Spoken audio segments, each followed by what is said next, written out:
What's up, y'all, and welcome back to the channel. So today, I just want to talk about something. Well, two things, but kind of like one main thing. So I had to shut down all my stores. And I know you guys seen the thumbnail, and it ain't like nothing too crazy as far as like me getting in trouble on any platforms. So as far as that goes, it's all cool. But this is just related to family situations, and one of the main reasons that I love being more independent as far as making money and things like that. Okay, so I'm gonna give y'all the quick background. So Sunday night, I had to take one of my sons to the ER emergency room. Now the last 2 weeks he's been having issues with breathing. Okay. I took him to the ER the week before that to urgent care. Gave him some steroids, things like that, whatever. After the course ran out, he just got worse. So, give me a second. He just got worse.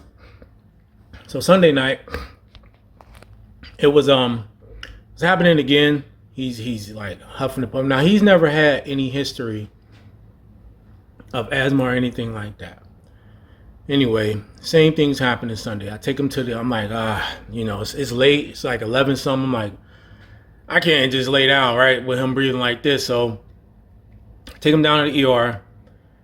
We down there, they trying to do their thing. They giving them breathing treatments and all of this. Nothing's working. So they're like, he's going to have to go to Pittsburgh and life flight it out tonight. So I'm like, you got to be kidding me, right?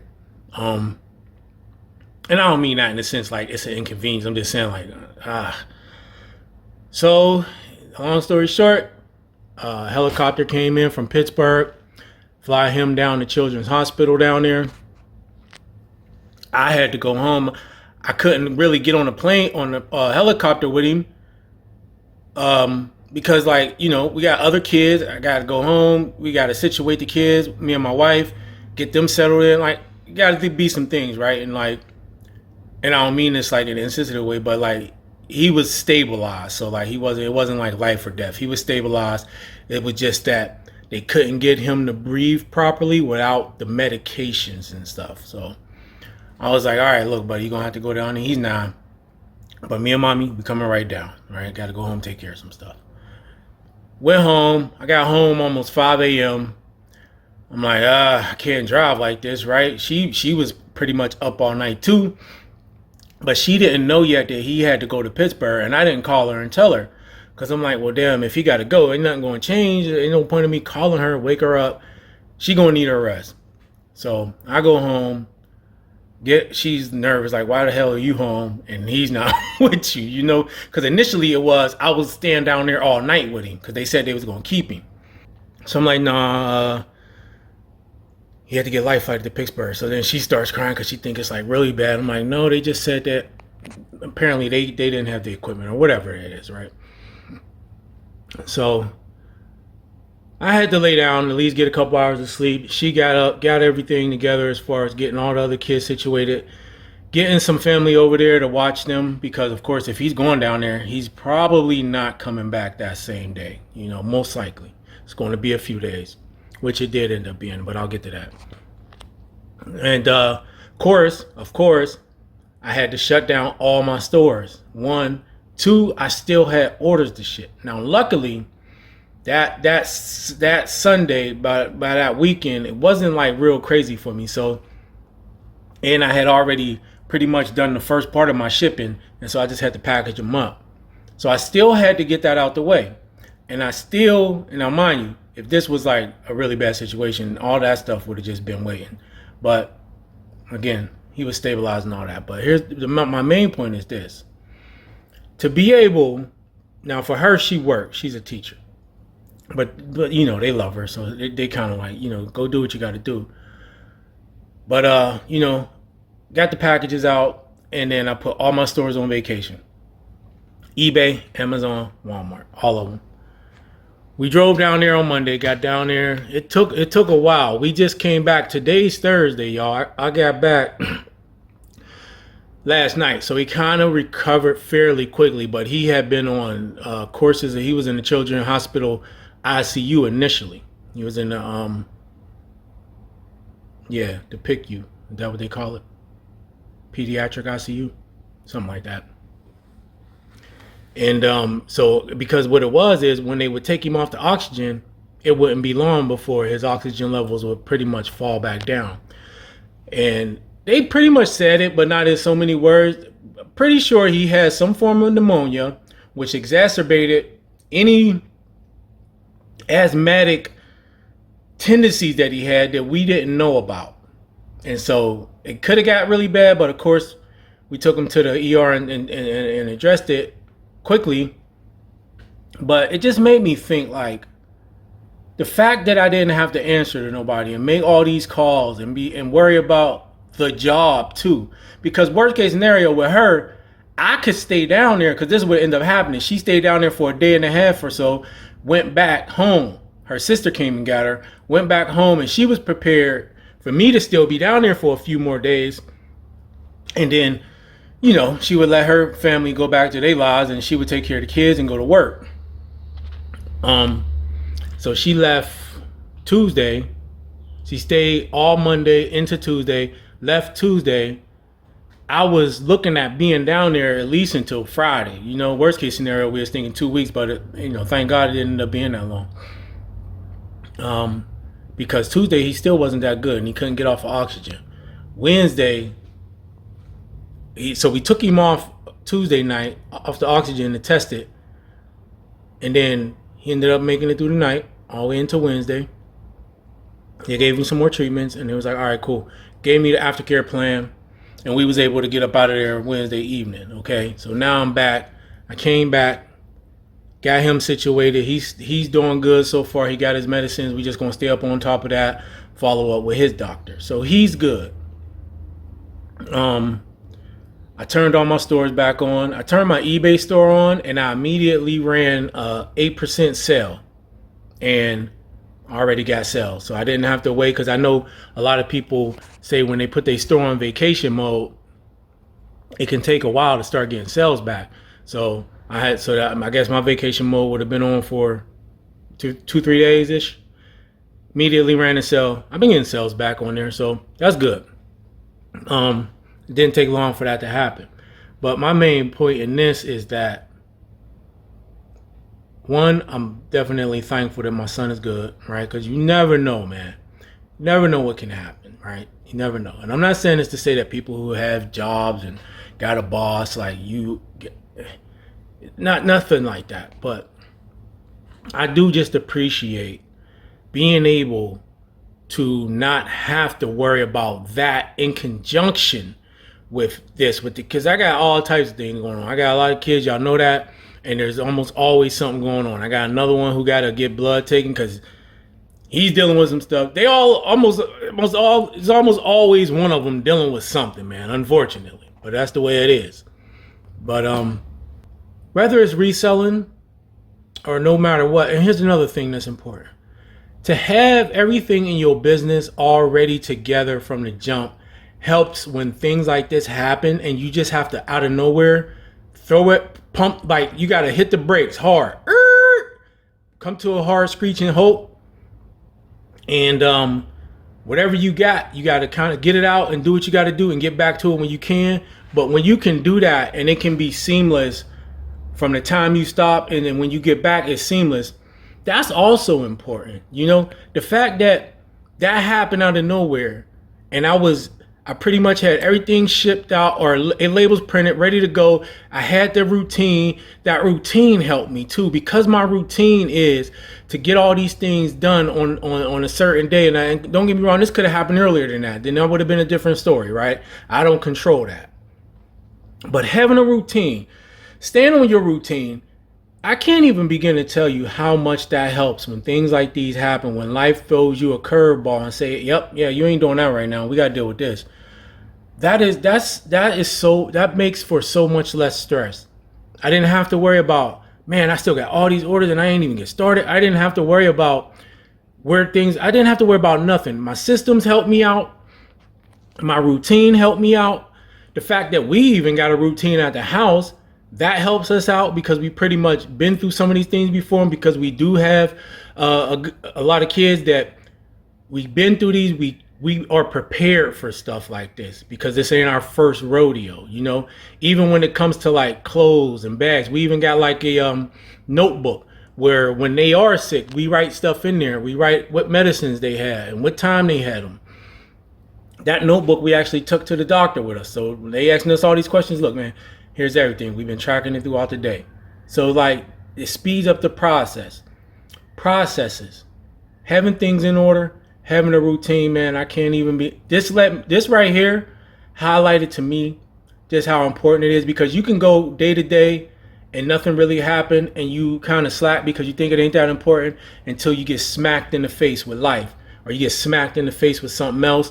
And now you're even in a worse situation because you wasn't ready, because you didn't have systems in place at your home even.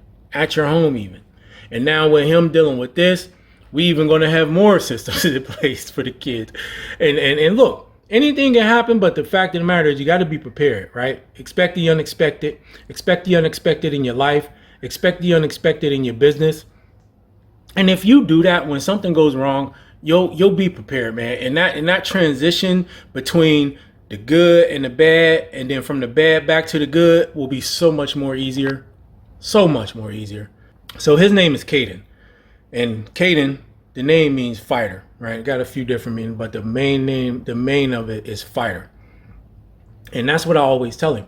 All of our kids' names have specific meanings. And we always teach them that your identity is tied to the meaning of your name. You don't have to search outside of yourself for an identity. You don't need to get your identity from somebody else. You don't need to get your identity from anything that's objective. Your identity is tied to the meaning of your name. And so that's what I let him know, especially in this time, because you know he was scared, understandably. I said, hey man, what's your name? He said, Caden. I said, what does your name mean? He said, fire. I said, exactly, man. So, you know, it's okay to be afraid. I understand it. You know, he wanted to shed a couple tears, and he did. And I said, that's okay. But just remember, you're going to be all right. You're going to make it through this. But remember what your name means. Your name means fighter. We didn't give you that name for no reason. And this is the one, y'all, that had heart surgery when he was a baby. He had VSD. And so there was a hole in the heart and all that. I ain't gonna go into all that right now, but he had heart surgery when he was a baby. I spent like 2 weeks down there with him then, you know, so we was back on the road again for this one. And of course, then I couldn't tell him because I don't even think he was 2. He was probably like 1.5 or so, somewhere around there. He couldn't even walk yet. Yeah, he was probably like 1.5. But you know, so he's been through some things from the time he was a baby. But that's why I remind him of what his name means. You are a fighter, bro. You're going to go through stuff. Things are going to happen. Life is going to throw these curves. You came out the womb having a fight. And so don't be surprised as you go through life. You're going to have to fight and deal with things. And so, like, I don't want my kids, like, I ain't saying, like, we are empathetic with them, but we ain't teaching them to, like, don't feel sorry for yourself. You know, that's the main thing. There ain't no reason to feel sorry for yourself just because you got to deal with something. And even when we was in a hospital, I know this, I'm getting off of reselling, but still, I got to get this out. Even when we was in that children's hospital, I was telling you, I said, listen, man, you going through what you going through, but there's kids in here and parents that's going through 10, 20, 30 times more what we going through right now. Dealing with things that we can't even imagine right now. Right? You walk through that hospital, you don't even want to look in the rooms because sometimes it's just natural, right? You walk in and you look. You don't even want to look because you don't even want to see like what some of these kids, the condition they're in, you know? And I ain't saying that like a bad, I'm just saying it's sad, you know? It's sad, man. And I even told them that. I said, listen, there's people going through worse. There's always going to be somebody going through something worse. And some of them will handle it well. Some of them won't. And a lot of times that's the difference. And so it's the same thing, y'all. Reselling and whatever it is your endeavors are, it ain't even so much what you going through, it's how you deal with what you going through. You're going to go through something. You're going to deal with something. Life is going to punch you in the face, sometimes back to back to back, and it's how you deal with it that is going to determine how you come through it. And I just want to reiterate, man, having my systems in place at home and here, having things in order, it just helped that out so much more. It helped for me not to have to worry about stuff, not to have to be concerned about, oh man, what if, because there is some anxiety in the back of your mind, like, damn, if I don't get the orders out while this is going on, then I'll lose my accounts, like, because this is how I make my money. So to say that thought wasn't in the back of my mind, I would be lying. I wouldn't be telling the truth. But this ain't the first time I thought about it, because this ain't the first time something happened. So I always make sure that I got things in order. But, if an emergency happened, you got to deal with the emergency with your family.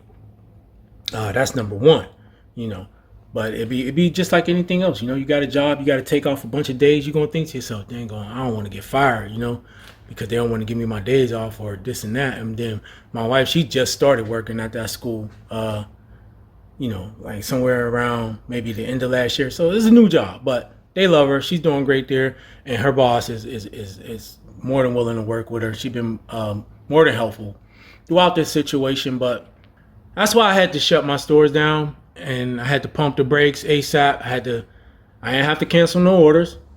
And what I wanted to do, because initially when I left the hospital at almost 5 a.m, I started to come over here and do it right then and get all the orders out the way. But I'm like, all right, I kind of got everything where I needed to be. I can get that out the way in the morning while she's taking care of the kids, getting them situated, and getting her sister, waiting for her sister and her mom, because we can't leave all of them at home by themselves, because we don't know how long this, it's going to take. But so like, I'm like, all right, I can come over here, I can do all that. But then I'm like, I wanted to make sure I cut it off early enough that there was no more orders, if that makes sense, right? I didn't want to just kind of like wait too long and stuff keep coming in. So anyway, I made it. I got them all. That's what I wanted. That's what I was saying. I wanted to cut them off early enough so that, because especially with our Amazon and Walmart, sometimes the order will be made, but it takes a little bit of time to process and go through. So I didn't want to think I was cool, do all the orders, and then orders come through later, and now I'm already on the road, and I gotta cancel orders and deal with that. I don't want to deal with that. So I made sure I had time to shut it down, and while I was, packaging up and everything, give myself a little bit of time to at least like make sure there was no orders still processing that came through afterward. I hope that makes sense. But listen, y'all, something's gonna happen one day. Make sure you got things in order. Make sure your processes is together. Make sure your business is ready.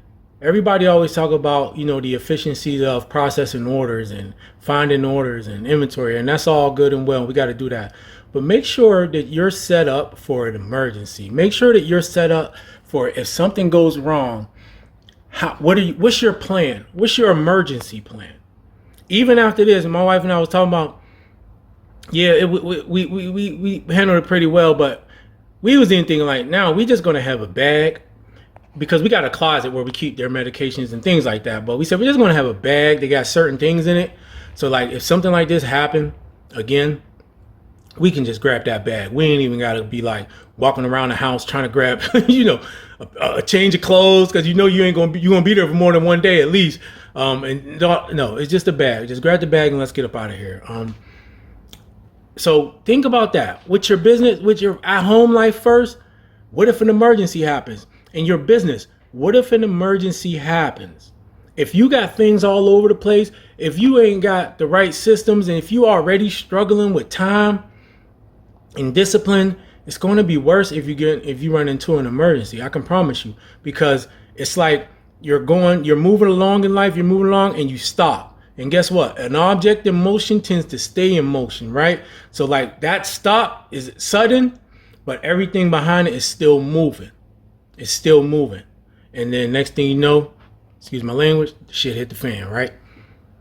And if you don't want the stuff to hit the fan, then you got to be ready, man, to try to ease that in as much as possible, so that stop, when you got to slam on them brakes, everything's just not flying to the front and getting all over you, because that stress of not only the situation you in, whatever that emergency is, because everybody handles those things differently, but also the stress of all the stuff that you was just moving and cruising with, right? It was all good, but now it all overwhelms you. It's all on top of you. It's all over you in conjunction with the situation you currently dealing with.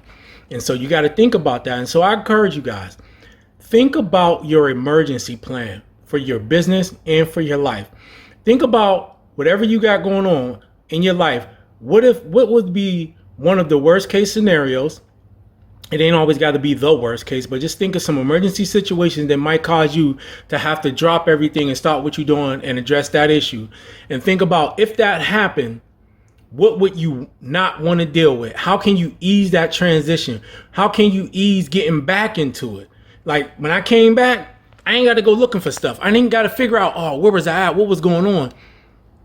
Everything's still in its place. And I know it don't look like it because I got the boxes. But guess what? The place for those boxes for now is right there. But like, if you look around, like everything has a place, y'all. Everything got a place. I ain't got to be looking for stuff. You know what I mean? Like everything got a place. It's the same thing. And I know where that place is. Even on my on the sites I sell on, everything's set up to be a certain way, so that when stuff like this happen, that's why I ship at certain times, so that I can be ahead of the game. Because I know if something go wrong, I don't want to have to do everything all at once. It helps so much that I do all my labels and pre-package and ship on Sundays. It helps so much, and I would have never thought that it would have been on a Sunday that something like this happened, and that would have been the main thing that really helped me, out of a jam, is doing that ahead of time and being consistent with that. And so I just wanted to put that out there for y'all, man.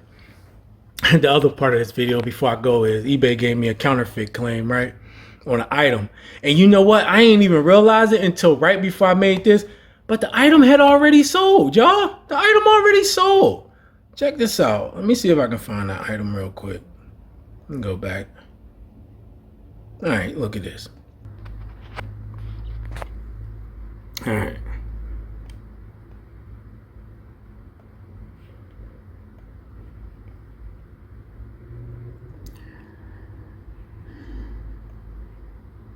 So this item, Paula's Choice Skin Perfecting 2% BHA Liquid Exfoliant, right? Item sold for $19.95. And this item just sold, actually. Well, you see, was removed for violating our counterfeit policy.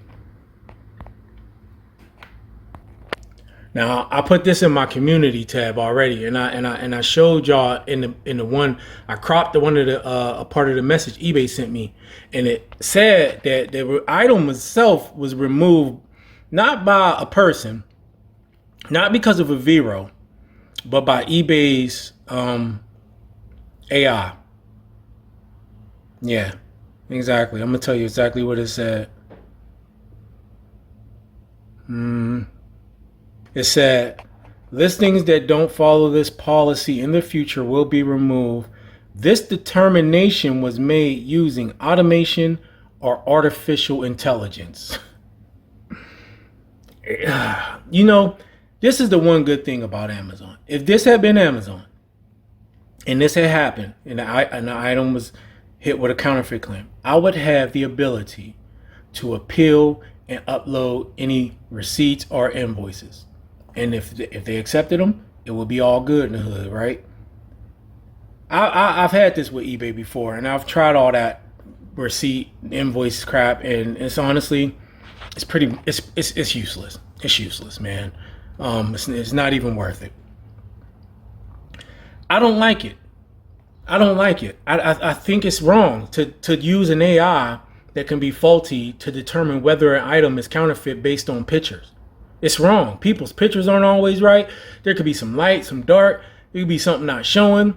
Who knows, man? The item could be being sold as used, and because some part is missing or scraped off or worn out, and then the AI will say it's fake because it's missing this or that. How can you do that to a person's account based on an AI. It should be more than that. I don't like it. I don't like it. But I just thought I'd put out there that it wasn't even. It was damn artificial intelligence, y'all. Automated system. And I know it wasn't fake because the item came from Target. Target's pallet, one of the Target pallets I had. So Target ain't selling fake stuff, but like, you know, it is what it is. But anyway, that's all I got for this video, man. I got another one coming up for y'all, but I just wanted to make this video mostly because I want y'all to be aware that it ain't reselling offers a freedom that I have not had in no other job, and that's the ability that, yeah, it's a lot of work. There's a lot goes into it, and it can be stressful. It can be, y'all, more stressful at certain times than others. But this ain't the first time I've had certain things like this happen or whatever where I had to just drop. But this is the first time to this extent, you know, where it was an emergency of that nature, and I had to actually shut down all my stores. I've never had to shut down all my stores for any situation and pick up. I had to go all the way to Pittsburgh. So, and to be able to do that and not have to worry about my boss and not have to worry about calling nobody, that was a lot less stressful. And then the second part of that is to know that I have everything in order. Everything's where it's supposed to be. And because of my routines and everything like that, I was ahead of the game as it was, you know, and I was in a position to be able to get everything out the way and then go address the things I had to go address. And when I came back, I pick up right where I left off, hit the ground running. Everything was seamless. You know, that's important. And I feel a whole lot less stress. My main stress just came from them making sure, you know, that he could breathe without that oxygen and all that. And so he's doing good. He still got some medicines he got to take, but he's doing good. Thank God. So look, man, do me a favor. If you like the video, hit that like button. Tell me below, are you ready for an emergency in your business? Let me know. I want to hear in the comments. Are you ready for an emergency? If something happened and you had to shut down ASAP and you had orders that needed to be fulfilled, what type of position would that put you in? Would you be already ahead of the game because of your routines, or would you already be playing from behind because of your routines? Let me know in the comments below. Either way, it's a good exercise because then you can figure out what you need to do and you can have contingencies in place, y'all. So make sure you hit that notification bell, and I'll see y'all in the next one.